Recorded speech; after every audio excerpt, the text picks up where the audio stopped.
Welcome to This Week in Morgan County. I'm your host, Russell Mokhiber. Our guest this week is Kimberly Crockett. Kimberly, welcome to the show. Thank you. I appreciate the invitation. You're running for Circuit Court Judge in this district, the Eastern Panhandle. That's right. Tell us about the race. There are 2 seats open. Tell us about the 2 seats, who's running, and why you decided to run. Sure. There are 2 seats open. The first seat was left vacant when Judge Yoder passed last summer. And the second seat was left vacant this past December when Judge Silver retired. So we have 2 unexpired terms, 2 divisions, Division 2 and Division 4. I'm running for judge in Division 4, and my competitors are Dave Camilletti and Steve Redding, right, for Division 4. And I chose to run for judge. Well, there are lots of reasons why I chose, but primarily I think that after having worked as an attorney for over 15 years, doing various practice areas, I'm at that point now where I have the expertise and the experience to bring something new to the court, and so I felt I had something to offer, and so I threw my hat in the ring. Well, tell us about yourself. You were born and raised, give us like your life's history. You were born and raised in Delaware. I was not born in Delaware, no. I was born in England. My father was in the Air Force, and I was raised in Delaware on Dover Air Force Base. My father is an Air Force veteran. My mother was someone who went back to college when I was 12 years old and is a nurse. They've always worked in community service and have really instilled in me an obligation to give to the community. And so I've always tried to do that, and I think ultimately that's what led me to the law. I see it as a service-oriented field, and I've tried to bring the knowledge and experience I have to all the cases I have, and that's kind of how I got here. But my dad was in the Air Force, and so born in England, raised in Delaware. Okay, but you started out not in the law. You were a professor of English. I was. And how did that happen, and where did that happen? Well, I was lucky enough to come to West Virginia and attend WVU as an undergrad, and I studied journalism, broadcast news in particular. And when I completed my degree in journalism, I went right into my master's program in English. While I worked for the Office of Social Justice for the president of the university. I had a graduate assistantship through their office. And after I completed my master's, I returned to Delaware, and I taught at Delaware State University for 4 years in the English and Mass Communications department. So that's how I ended up teaching. I did that for 4 years before I decided to go back to law school. And why the transition from teaching English to law? What was the incentive, or what pushed you that way? Well, I've always enjoyed, at the time, teaching. I did enjoy it, but I just felt like I wasn't in the field where I could give the best me, and so I struggled for a while trying to figure out what was it I needed to be doing. And I continued to teach while I kind of did that self-reflection. I was at the time teaching at Delaware State and also running a before and after school program for the public schools there, and interacting with the young people at that school on a day-to-day basis, and particularly interacting with kids who were involved with Child Protective Services. It just drew my heart to that area, and I decided to go back to law school so that I could give more in that area in particular, being an advocate for people who couldn't speak for themselves. What year did you graduate from law school? I graduated from law school in 2002. You've been practicing now for, do my math, 16 years. Yes. And primarily, though, as a prosecuting attorney. I did, yes. And give us your career as a prosecuting attorney. Well, I started off in the Berkeley County Prosecuting Attorney's Office working under Pam Neely. And I worked in that office until the Jefferson County Prosecutor's Office stole me away. And then I worked in their office for 4 years before I decided to open my own practice. While I was in the prosecuting attorney's office in Jefferson County, I also had a really unique opportunity to serve as a special assistant United States attorney for the U.S. Attorney's Office. And that was a fantastic experience. But the bulk of my practice was in criminal law after my clerkships before I opened my own practice. Now I do criminal defense, and I do a lot of abuse and neglect, family law, but particularly it's as an advocate for children. I serve as guardian ad litem in most cases for children who have come into the state's care through some allegation of abuse or neglect, and imminent danger existed that warranted removal of the children from their families. Now, explain what guardian ad litem means. What is that? What does that mean? And does that effectively mean that you're the legal guardian of the child?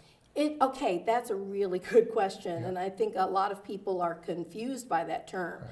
A guardian ad litem in a court case is a lawyer who has been appointed by the court to represent a child. And the difference between being a lawyer and being a guardian ad litem is a lawyer is, their focus and direction is motivated by what the client's desires are. A guardian ad litem, when they serve in a case, the only focus of the guardian is what is in the best interest of the child whose rights I'm serving at that time. So that's the distinction. A person who would have legal or physical custody would just be a guardian of a child, but a guardian ad litem in West Virginia is an attorney who has the specialized training and skill to represent a child's best interests before the court.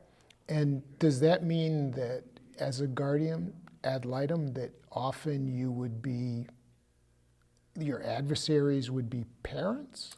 That is true. That does happen.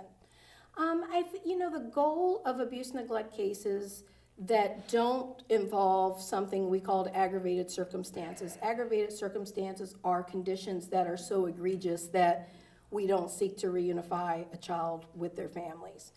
But in cases where aggravated circumstances don't exist, then the goal of our cases is in a reasonable time frame to ameliorate or correct the conditions that led to the abuse neglect so that we can bring children and families back together.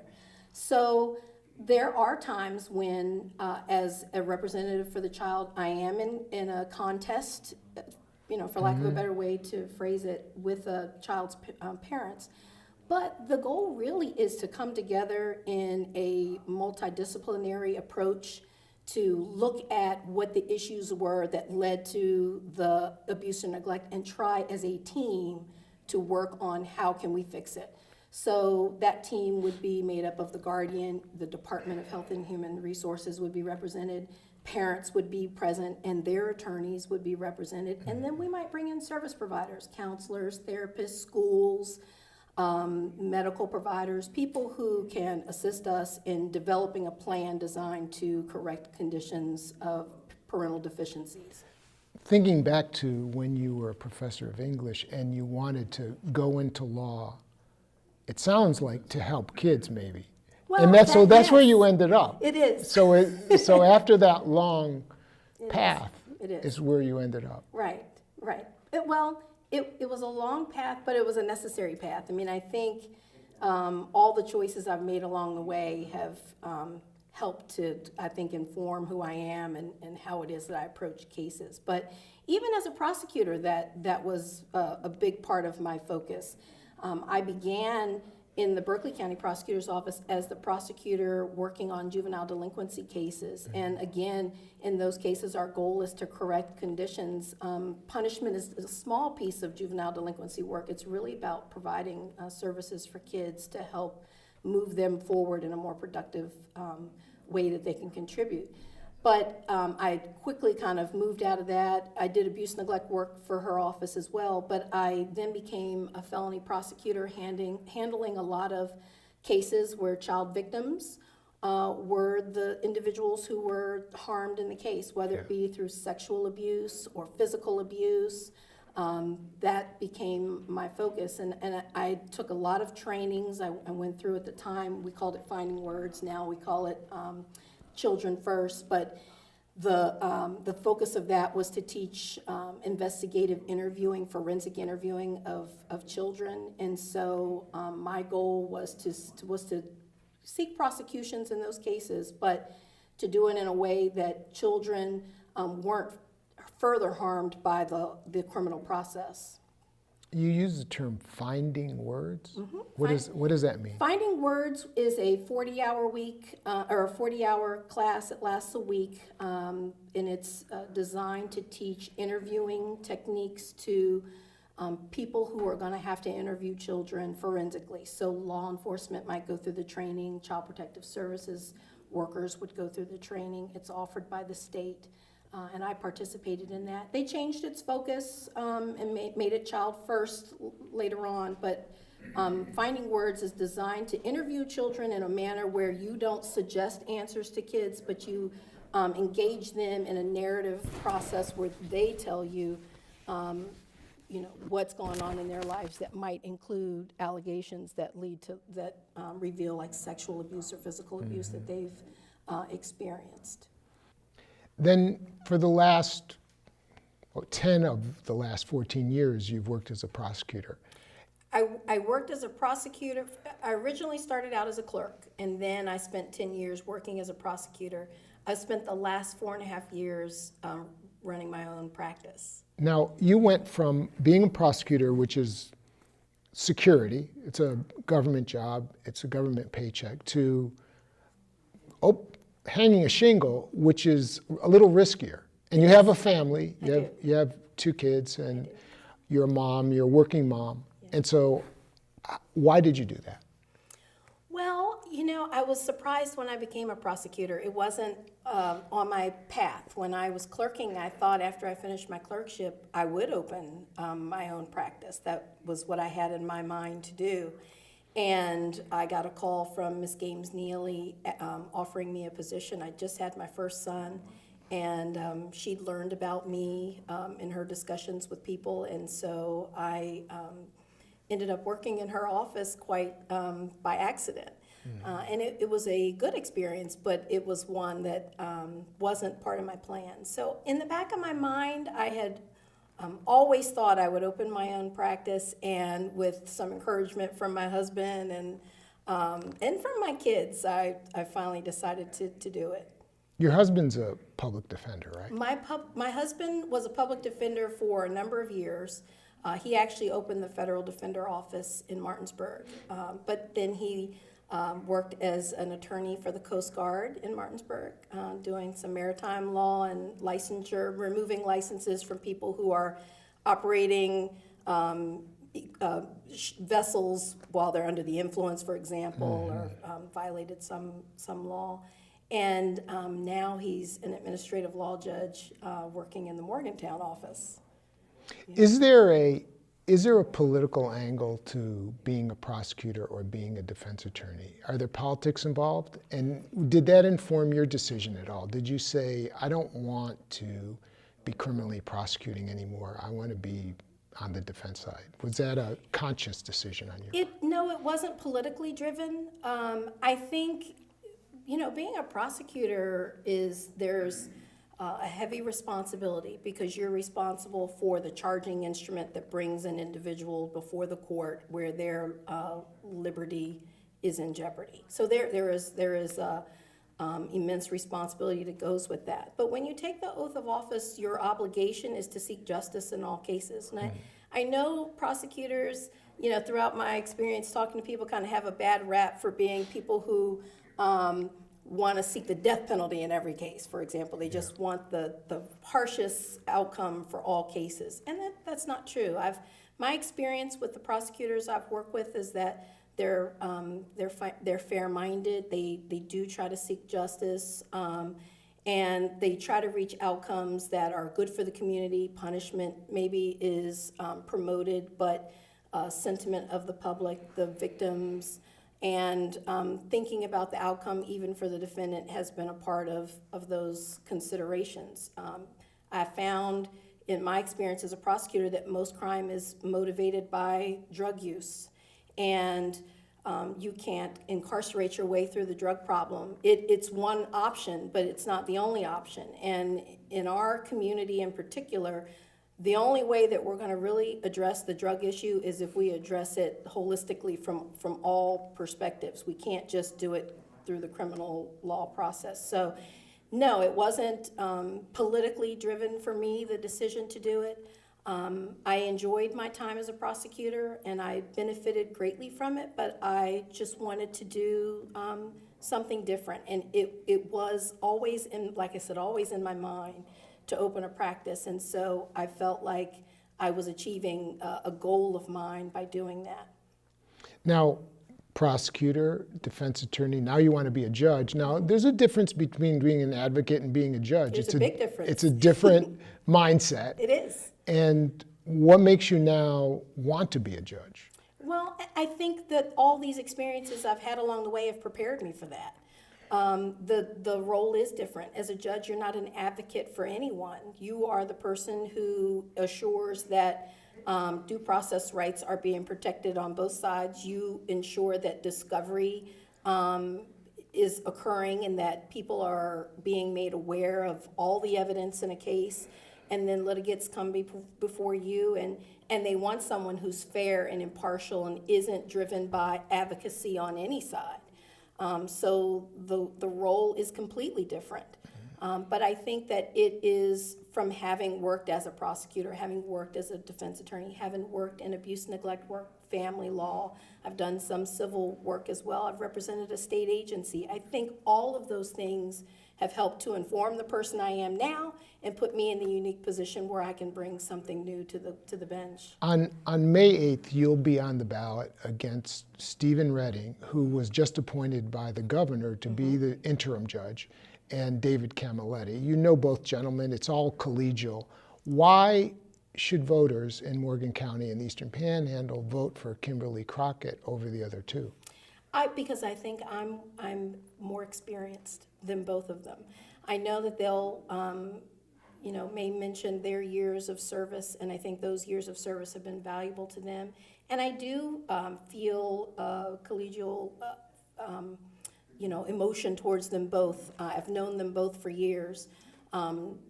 Steve Redding came to our community in 2011, and Camilletti came to us from Wheeling and has been here for a long time. He's an institution in our area. But I'm different, and my philosophy is to apply impartially and unbiased the law to the facts using sound discretion and to not legislate from the bench. And I think that I have the experience to do that. One thing I have found that I think will be most beneficial to the judge that is elected by the people is a person who has litigation and trial experience. And I have litigation and trial experience that exceeds Mr. Redding. I have filed appeals before the West Virginia Supreme Court. I have argued those appeals. I've had rulings reversed. And I think that having that experience, it brings value to the decision-making process. Part of trial work is making decisions on the fly, evidentiary decisions, procedural decisions regarding admission of evidence or exclusion. And my experience, I think, is far greater than either of the other candidates in that regard. Isn't it a little unfair, and I don't know how to overcome this, but it seems unfair that the governor would appoint a judge 7 weeks before the election? Shouldn't, in that kind of situation, just out of fairness, that not be allowed? I agree. I agree with that. And I don't agree with that because Steve Redding was selected over myself. I'll tell you that when the governor made the decision to fill the vacancy, I applied for that position just like Steve Redding did. And the reason I did it is because as I'm going out and I'm speaking to citizens in Berkeley, Morgan, and Jefferson, I didn't want to be in a position where they would say to me, well, if you are serious and you want to run for judge, why did you not submit your name to the governor for the seat when it became a vacant? But when I went down there for my interview and in my discussions with both Mr. Redding and Mr. Camilletti before we even went down there, and Mr. Camilletti didn't submit his name, but I told them both that I thought that the most fair approach would be not to appoint someone. The voters would begin early voting April 25th. And anyone who was appointed to that seat would be in the seat for just a short period of time. I didn't think judicial economy was being served by this election. In fact, I feel like it was an attempt to put partisan politics into an election that's supposed to be nonpartisan. And the election again, May 8th. That's right. You'll be on the ballot here in Morgan County Mm-hmm. against the other two gentlemen, and good luck to you. Thank you. And thank you, Kimberly Crockett. Yeah, I appreciate it. And thank you for watching This Week in Morgan County.